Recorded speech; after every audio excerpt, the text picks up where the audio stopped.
This is CBC Vancouver News.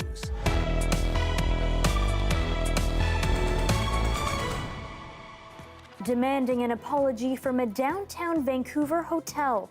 It is telling Indigenous people that we don't belong in their space, even if we're paying guests. An Indigenous group says a cultural advisor was denied access to a bathroom.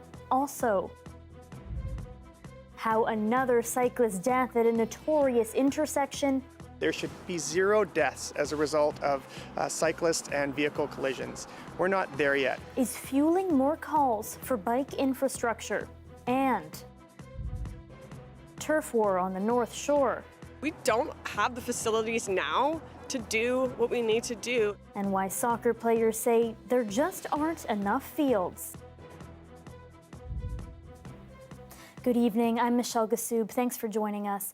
Local Indigenous organizations are seeking an apology from the Hyatt Regency Hotel downtown after they say a staff member didn't allow a cultural advisor to use the bathroom.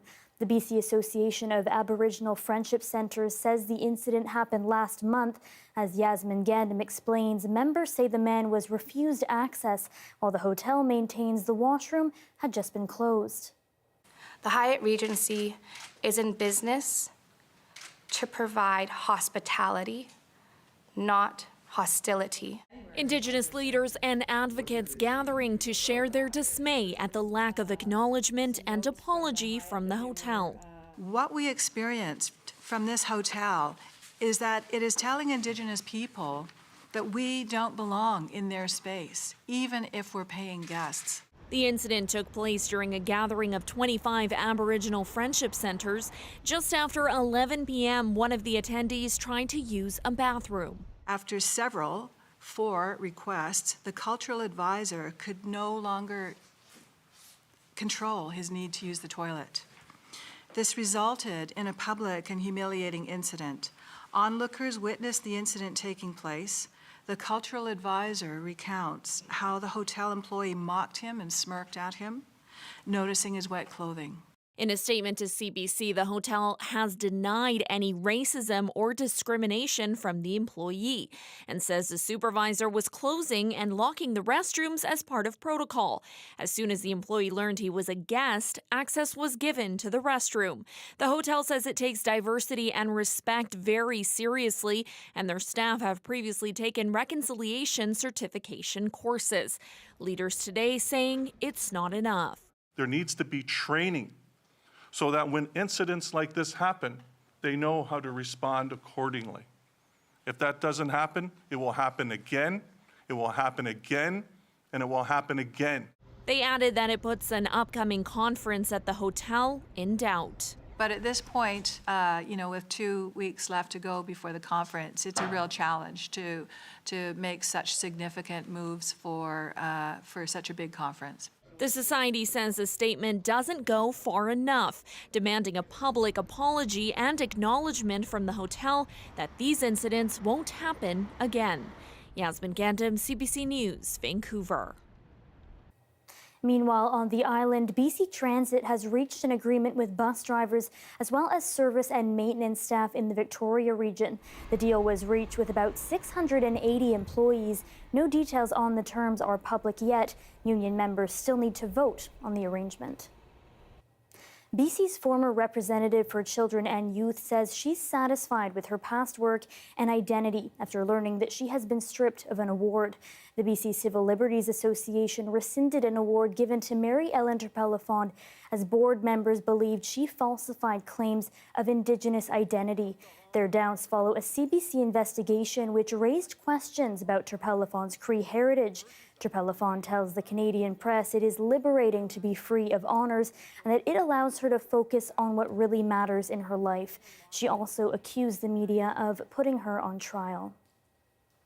Well, Vancouver police are trying to track down a downtown purse thief and are warning people to guard their belongings. Police have released surveillance video of the thefts in busy areas in January and believe the same man is behind them all. They say one victim put her purse on the back of her chair at a restaurant near Robson and Nicholas Street. The suspect had fled by the time she noticed it was gone. A thief took another victim's bag in the lobby of a hotel near Waterfront Road and Burrard Street. A third victim hung her purse on the chair beside her. The suspect stole her wallet but replaced the purse. In the fourth case, the suspect grabbed a victim's purse at a Robson Street eatery, making off with a passport, ID, and money. Anyone who recognizes the thief is asked to contact police. Cycling advocates in North Vancouver are renewing calls for separated bike lanes after a cyclist died at a busy intersection. As Janella Hamilton reports, the woman is the fourth rider to die in a crash there since 2017. Bob Putnam says it's beyond time to make cycling safer in North Vancouver. It's part of being in a livable community. To be able to get on your bike and ride around and not have to worry about getting killed. Will Sherman tries to avoid Lonsdale Avenue at 23rd Street in the city, a busy stretch of road without a designated bike lane, where a cyclist died in a crash with a dump truck Monday. ICBC says 136 crashes have been reported there over a 5-year span. It's just not a good spot to be. All of the now 4 cyclists who have died since 2017 have been in the city. City officials declined an interview, referring CBC News to a statement about the crash and a commitment to keeping everyone safe on the roads. But District of North Vancouver Councillor Jordan Back says the issue of heavy congestion stretches across the municipality. There should be 0 deaths as a result of cyclist and vehicle collisions. We're not there yet. Back says this separated bike lane along 29th Street East is one of only a few in the district. And now 2 other councillors want to remove these plastic posts to make more room for vehicle parking. People that are riding bikes are some of the most vulnerable road users. And until they are separated from traffic in a safe and connected way, they will always be the ones who lose. I had a colleague who came into work one day and she was crying. She was an avid cyclist. She almost got taken out by a big truck along this very road here. Putnam says they need more, not fewer, separated bike lanes along busy routes, like here on Mount Seymour Parkway. This road has been on the official community plan to put a bike lane in for 15 years. District Councillor Catherine Pope claims to keep property taxes low. Staff has deferred several active transportation projects from the draft budget. One of them is the Spirit Trail, which has been on the books and being discussed for over a decade. Stephen Lake says the Spirit Trail extension will eventually connect Deep Cove to Horseshoe Bay and be safer. The only ways to get there by bike today are on major arterial highways when you're competing with traffic driving at 80 kilometers an hour. A petition to complete the trail has close to 1,000 signatures. In a statement, District Mayor Mike Little says no firm decisions have been made yet and new funding is coming from the province. District Council will start voting on the budget next week. Janella Hamilton, CBC News, North Vancouver. BC Public Service employees will soon no longer be required to show proof of COVID vaccination as of April 3rd. The decision was made because over 98% of public service employees met the vaccination requirement. This means that employees on administrative leave due to vaccine non-compliance will be permitted to return to work. The vaccine policy is still in place for those on the front lines. The vaccine requirement in healthcare, in public healthcare, continues to be in place. It's based, of course, on a provincial health order. It continues, and it will continue. It reflects the fundamental need to protect the most vulnerable people, especially people in acute care and in long-term care, but many more. This announcement comes alongside the province introducing a spring booster program focusing on the elderly and vulnerable, including people over 80 years old, Indigenous people over 70, and long-term care residents. North Shore Soccer Club say they are turning kids away from development sessions due to a shortage of artificial turf fields. Players and parents worry the district may defer plans to construct more of these fields, despite a council promise to build more back in 2018. Lawrence Watt reports. It's like a grass field, but with less bugs and a lot more rubber pellets. Artificial turf fields are in demand. According to North Vancouver Football Club, the North Shore has the lowest ratio of turf fields to players in the entire Lower Mainland, with 6 fields for more than 5,500 youth and 1,000 adults. You've seen the density that has just been growing within North Vancouver. It's immense. There are so many children that are coming to play within our club. We don't have the facilities now to do what we need to do. In the meantime, 1,100 NVFC players practice on gravel fields like this one. They can get wet and flood in the winter and get soft and produce dust when it's warmer, something that is a concern for parents and coaches. My son, for instance, has asthma, so being in that environment isn't particularly good for him either. In 2018, District Council promised to build a new turf field at Inter River Park, with construction set to begin this year. The new field would come with lights, a practice area, washrooms, parking, and sidewalks. But residents may have to wait. That project was added to the deferral list. These projects are definitely going up in cost, and the tricky thing about right now is it's an expensive time to borrow. In the current draft budget, homeowners in the district are already facing a property tax increase of 4.5%. At the same time, the mayor says there's already around $64 million in deferred projects that council has to make decisions about. According to the local soccer community, turf fields should be a priority. And if it's not, I mean, that just is mind-boggling to me. The province recently announced just over $10 million for the district as part of a growing communities fund. This is money that the mayor says could be applied to things like soccer fields. But while parents and councillors debate the budget, they aren't the only ones with opinions. What I don't like about gravel is when it rains, it gets mushy. As turf, like they take care of the field or they paint it, so it's nicer for the ball to roll. District Council will debate the budget again on March 13th and aim to reach an agreement in principle by March 27th. Lawrence Watt, CBC News, North Vancouver. Ottawa is promising to tighten the rules around bail, citing a surge in crime and a need to crack down on repeat offenders. Today, Federal Justice Minister David Lametti met with provincial and territorial counterparts, including BC's Attorney General Nikki Sharma. I'm really looking forward to going back to British Columbia, and I'm sure all of my colleagues are looking forward to going back to their jurisdictions to see this work happen quickly and to get to work in fixing what we know is, improving safety in our communities. Ottawa has been under pressure for some time to make changes. Premiers, police chiefs, and the federal Conservatives have been calling for bail access to be restricted for violent offenders. The details of what exactly will change are still unknown, but Lametti says accessing bail could become more difficult for criminals with past convictions for firearms and knives. Bail is a constitutional right, but it is not absolute. Our laws are clear that bail can be denied where there is just cause, when it is necessary for the safety of the public or to maintain the public's confidence in the administration of justice. Prime Minister Justin Trudeau and other cabinet ministers will now have their chance to weigh in on the issue. Any changes to the criminal code will be introduced sometime in the spring. An iconic Vancouver graffiti artist has been honored with a day in his name. James Hardy, known as Smokey D or Smokey Devil, has spent decades as a graffiti artist and advocate on the downtown east side. Yesterday, the city of Vancouver proclaimed March 11th, his birthday, as Smokey D Day. Nicknamed the newspaper of the downtown east side, Smokey D creates public awareness campaigns through his street art for those who don't have phones or internet access. Just hope in the future that we can show that not all graffiti artists are bad news, right? And that people from the street and stuff will be more aware of it. Smokey's art calls attention to topics like COVID protocol and missing and murdered Indigenous women. He stars in an upcoming documentary titled Smokey Devil, Underworld Street Reporter.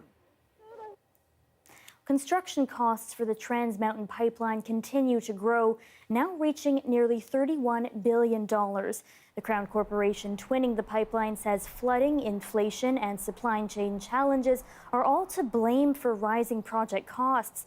In just a year, costs have swelled by nearly $10 billion and are way up from an earlier estimate of just $12.6 billion from the pipeline from Alberta. Last June, the Parliamentary Budget Officer said the project will cost taxpayers billions of dollars once complete. The pipeline is 80% done and expected to come into service early next year. A BC company that recently announced and then retracted plans to commercialize cocaine could be taken to court. A Vancouver-based law firm has filed a proposed securities class action lawsuit on behalf of anyone who bought shares in Adastra Labs. Last month, the company announced it had received Health Canada license amendments to produce and sell cocaine, but changed its tune after swift reaction from both Premier David Eby and Prime Minister Justin Trudeau. The proposed lawsuit said Adastra and Forbes violated the BC Securities Act, making inaccurate public representations that artificially boosted the company's stock. The allegations have not been proven in court.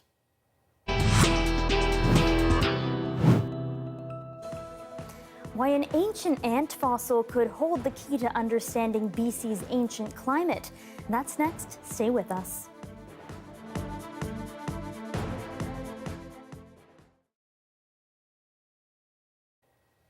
Thanks for watching our commercial-free live stream. For those who have trouble getting out of bed on a cold winter's day, you're in luck. There is a competition in Halifax tailored just for you. Erin Pody has the details. It's a long-standing tradition, one that's typically held in Eskasoni during the community's winter carnival. Teams have just a few weeks to build and design a unique speed machine using old bed frames and their imaginations. Each bed has a driver who steers and a team pushing them from behind, like you'd see at the beginning of Olympic bobsled races. Teams begin by lining up at Eskasoni's fire hall and leaving at timed intervals, so as not to crash into one another. The race itself is roughly 2 kilometers, and its rules are simple. The fastest bed to cross the finish line wins. Chuck Gould designed one of this year's entries using matching bicycles, 2x4s, and plenty of screws and bolts. His bed was also decorated in memory of his father-in-law, Andrew Mooney Francis, who passed away in September.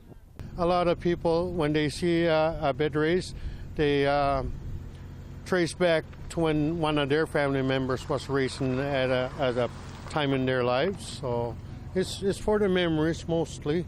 We want to finish first. That's our goal. Finishing is the best outcome we can accomplish. Noel Simon took part in Eskasoni's first bed race. It was organized in the late 70s or early 80s by a group of firefighters. Throughout the years, Simon says there's been a variety of bed entries, along with a few mishaps. Superman bed and all that stuff. Then they weren't just sturdy. Some of them break halfway to the race, huh? But now they're made more sturdier. A first-year competitor at Saturday's race was Victor Sillaboy. My grandma and grandpa, they used to always do this, so I thought I came to join. It's about time, but you know, we're all winners at the end of the day, and I just like to look out for my community, Eskasoni First Station, you know, and we're all good people here. I like to think they all did their best. We all did our best in here. This year's bed race competition was won in a time of 7 minutes and 9 seconds. The winners took home bragging rights and a tiny trophy, but declined the opportunity for a victory speech. Organizer Star Paul says the race is a fun way for community members to see and support one another. You know, luckily they all got here in one piece, and you know, next year it'll be bigger and better. Maybe hopefully a little warmer. Huh? Warmer. I guess they still came out. It's like minus 19, so it's all good. Despite the frigid temperatures, this year there were 4 teams competing in the race and dozens of fans cheering them on. Erin Pody, CBC News, Eskasoni.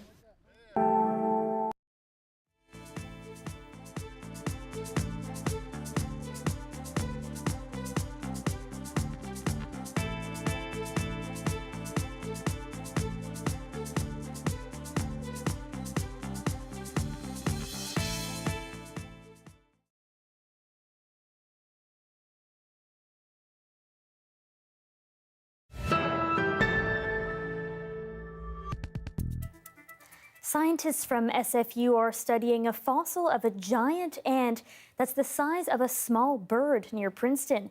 They say the discovery is giving clues about British Columbia's ancient climate. The fossil is of a giant queen ant called the Titanomyrma. The big critters were about the size of a sparrow with a 1-foot wingspan and last lived over 50 million years ago. This is only the second time it's been found in North America. Experts say the large ants tend to favor hotter climates, so the find raises questions about BC's ancient climate. The federal government is launching public consultations for a foreign agent registry. For some Chinese Canadians, it's a move that's long overdue. As Ashley Burke explains, the hope is the registry might alleviate alleged intimidation by Beijing. Many in the Chinese Canadian community are afraid to speak publicly about Beijing's attempts to interfere. But today, several took a personal risk to tell MPs the threat is real. China controls everything. They know everything. Even if you change your cell phone, they can quickly find you.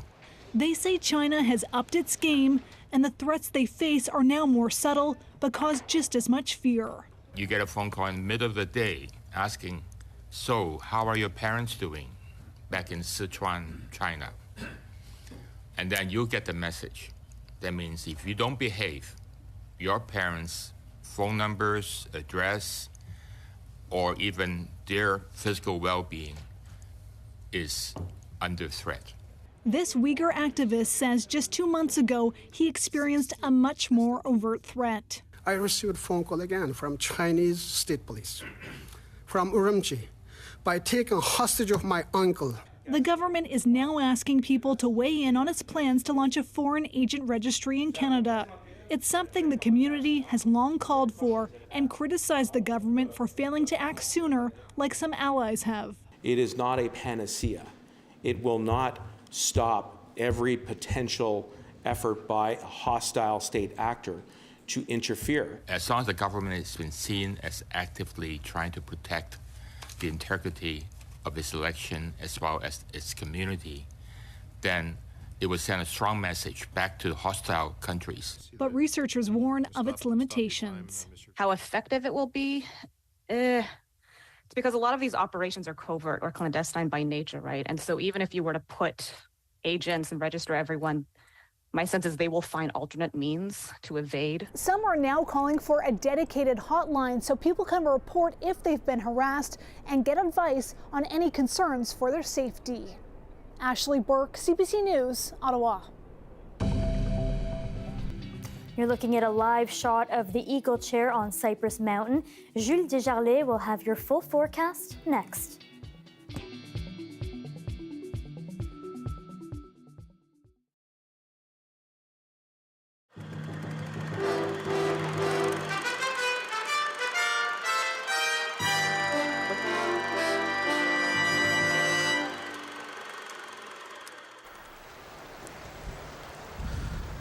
The boom of a 150-ton crane lies in Vancouver's False Creek, with its engine house on the bottom after the barge it was on was towed under the Cambie Street Bridge.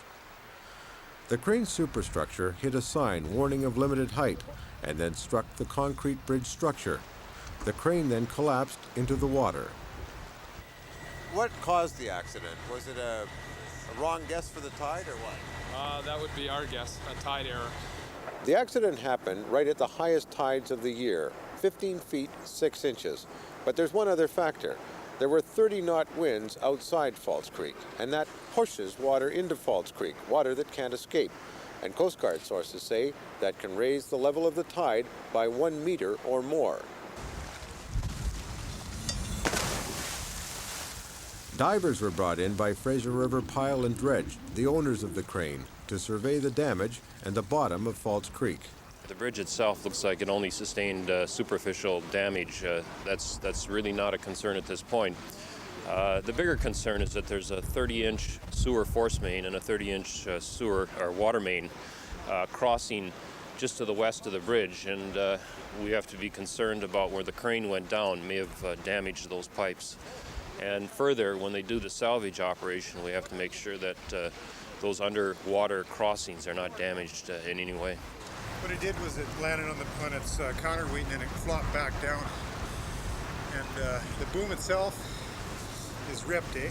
The crane's boom will be cut off so the barge that was carrying it can be removed. The superstructure will then be salvaged very carefully. The company that owns it is now looking for anyone who witnessed the accident shortly before 6 in the morning. Alan Edwards, CBC News, Vancouver.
Hi, I'm Amy Bell, and here's what's in your CBC Vancouver inbox. On March 30th, join Angela Starrett at the Alumni UBC webinar on Indigenous youth, nurturing the next generation. Hear from 3 Indigenous speakers who mentor Indigenous youth to share knowledge in their communities and beyond. Register at alumni.ubc.ca and never miss an episode of your favorite CBC drama or comedy with the free CBC Gem app. Check it out at gem.cbc.ca. The weather update is brought to you by Direct Buy Furnace, installing the most reliable heating and cooling brand. It's hard to stop a train.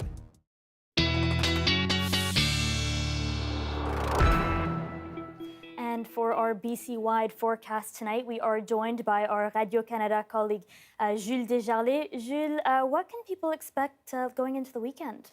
Well, it's not going to be the best weekend ever for spring break. Mostly cloudy with rain, scattered showers, but the temperature is going to stay below 10, so it might be good snow for those who want to go in the mountains. For tonight, we have scattered showers for the southwest. This system will bid it into the province in the next few hours. Tomorrow is going to be more active on all the coast. The temperature tonight will be around 2 to 4 for the minimum. A little bit of rain, not too much, mostly cloudy for tonight. East is going to be clouded with a little bit of snow. Snow also for the south of the Rockies. Temperatures are really cold there compared to seasonal. Up north, we're going to have, mostly cloudy, very cold for Whitehorse for tomorrow. It's going to be an active day starting around noon with rain, scattered showers, and snow for all the coasters from Vancouver to Terrace. They might have 5 to 10 centimeters of snow, but up in the mountains. The system is not very active back east, but still they might have a little bit of snow for the Rocky Mountains. In that system, we might have 10 to 12 millimeters of rain, a little bit more on the west side of the Vancouver Island. A little bit of rain of other places, but not too much. And for tomorrow, temperatures will be 2 or 3 degrees below seasonal, but still a little bit higher than today. We had 6 or 7 today. It was a cold day compared to what we're supposed to have. It's 11 at this time of year for Vancouver and Victoria. Gray most of the day. The active period would be on the afternoon and the beginning of the night. For the southeast, it's a little bit of rain, melting snow. Snow also in the morning for the southwest and the southeast, and we might have temperatures just close to 0. Up north, it's a little bit of sun of Terrace, but it's going to be more cloud at the end of the day. They might have some snow. Nice day for Whitehorse with sun and minus 11. For the next few days for Vancouver, it's going to be really similar. We might have 9 to 10 millimeters on Sunday. Same thing with Monday, but it's going to be rain. Real wind. It's going to be the wettest day for the next few days. And a bit of sun in the afternoon for Tuesday, but the temperatures stay really, really the same for the next few days. All right, Jules, merci beaucoup. Au revoir. And that is our show. Thank you so much for spending your Friday night right here with us. For news anytime, visit cbc.ca/BC. Your next local newscast is on Radio 1 tomorrow morning at 6:30. Good night.